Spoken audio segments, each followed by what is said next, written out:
Good morning.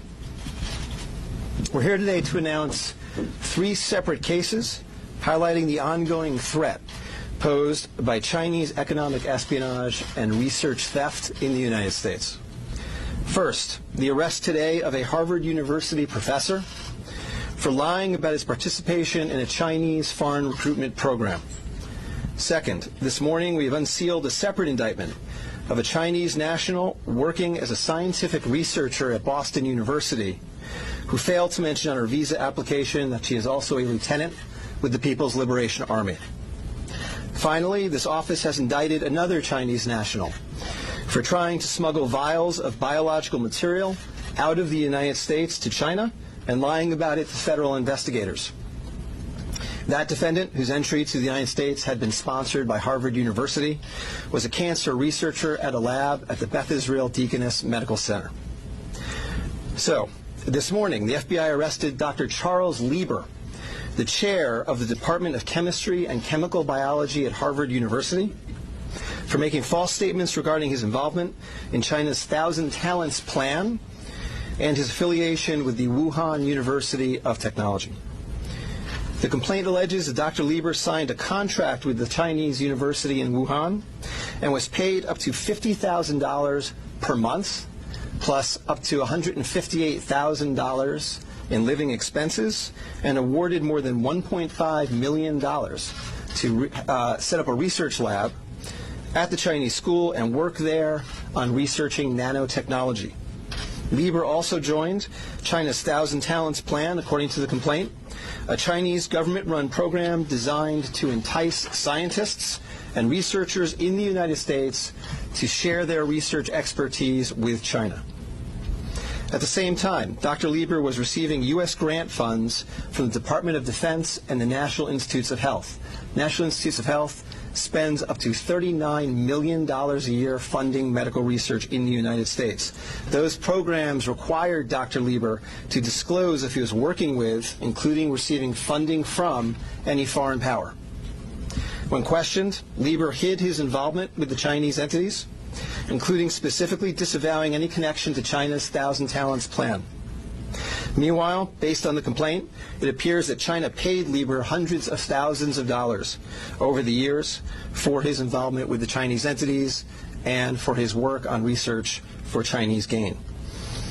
Also today, a federal grand jury indicted Yenqing Ye, a Chinese national, with lying on her J-1 visa application, making false statements to Customs and Border Protection, conspiracy, and being an unregistered agent of the People's Republic of China. According to court documents, Ye is a lieutenant in the People's Liberation Army, but she concealed her military connections while employed as a researcher at Boston University's Department of Physics, Chemistry, and Biomedical Engineering Center for Polymer Studies. The indictment alleges that a colonel in the People's Liberation Army and other military officers from the Chinese National University of Defense Technology gave Ye numerous assignments while she was in the United States, such as conducting research, assessing U.S. military websites, and sending documents and information back to China. In April 2019, Ye was questioned by customs officers at Logan Airport on her way to China. According to the indictment, she lied about her involvement with Chinese military projects. A border search of her electronic devices showed that Ye had compiled information for the People's Liberation Army about 2 U.S. residents with expertise in robotics and computer science. Lastly, last week this office indicted Zheng Xiaozhong, a Chinese national sponsored by Harvard University who was doing cancer research at the Beth Israel Deaconess Medical Center. Zheng was charged with attempting to smuggle to Beijing vials of biological material, along with other research materials that he had stolen from the lab at the Beth Israel, where Zheng was working on cancer cell research. Before he boarded his flight, customs officers discovered 21 vials of biological material in a sock in his baggage. When confronted by the officers, Zheng initially lied and said he was not traveling with any biological or research materials. Chemistry, nanotechnology, polymer studies, robotics, computer science, biomedical research. This is not an accident or a coincidence. This is a small sample of China's ongoing campaign to siphon off American technology and know-how for Chinese gain. Recently, Attorney General Barr referred to China as this country's primary rival. Similarly, FBI Director Chris Wray recently told Congress that right now there is no country that poses a greater counterintelligence threat to the United States than China. Through the use of not only traditional intelligence officers, but academics, researchers, its own private citizens, China is engaged in a massive, long-term campaign to steal U.S. research and technology for its own uses. As demonstrated by these cases, on the academic side, the Chinese government uses partnerships and exchanges with U.S. schools and research institutions to access cutting-edge research and equipment. Obviously, most visiting Chinese academics and researchers are here to work in good faith in U.S. institutions, but some of them are not. Some number have been incentivized by the Chinese government, either through the use of money or other means, to gather U.S. research and smuggle it back to China. Because of the sheer scope of this threat, a year ago, the Attorney General created the China Initiative at the U.S. Department of Justice, designed to prioritize and aggressively prosecute Chinese economic espionage and theft of intellectual property. The cases we are announcing today are part of that effort. Boston is an especially attractive target for this kind of exploitation, and universities and research institutions and tech companies in this area must become sensitized to this threat. Our community benefits greatly from the diversity and talent of international visitors and our partnerships with foreign institutions, especially research institutions.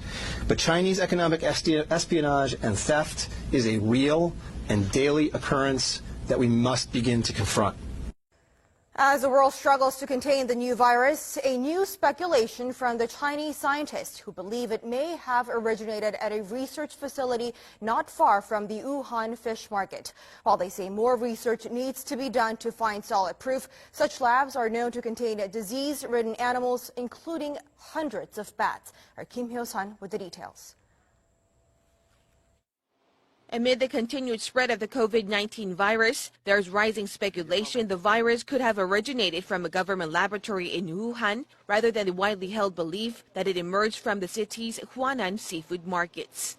Citing a report published by Chinese scientists, a Chinese-language newspaper published in Hong Kong, Mingpao, and the British daily The Mirror explained Sunday that the Wuhan Center for Disease Control, or WHCDC, could have spawned the contagion in Hubei province. According to the report penned by Bo Tao-xiao and Lei Xiao of the South China University of Technology, the research lab, which is only 280 meters away from the Huanan seafood market, kept disease-ridden animals, including more than 600 bats. It stated that while it's plausible the virus was leaked from the lab and contaminated initial patients in this epidemic, more solid evidence is required through future study. The report also raised a possibility that the Wuhan Institute of Virology could have leaked the virus while it was carrying out tests involving Chinese horseshoe bats. Against such a backdrop, an article published by the Washington Times late last month is garnering attention as it raised a possibility that the disastrous outbreak could be the accidental result of biological weapons research. This comes as a renowned law professor at Tsinghua University in Beijing, Xu Jianren, is known to be missing after publicly condemning Chinese President Xi Jinping for failing to contain the spread of the virus at an early stage. He even added the condemnation could be the last message of his life. Kim Hyo-sun, Arirang News.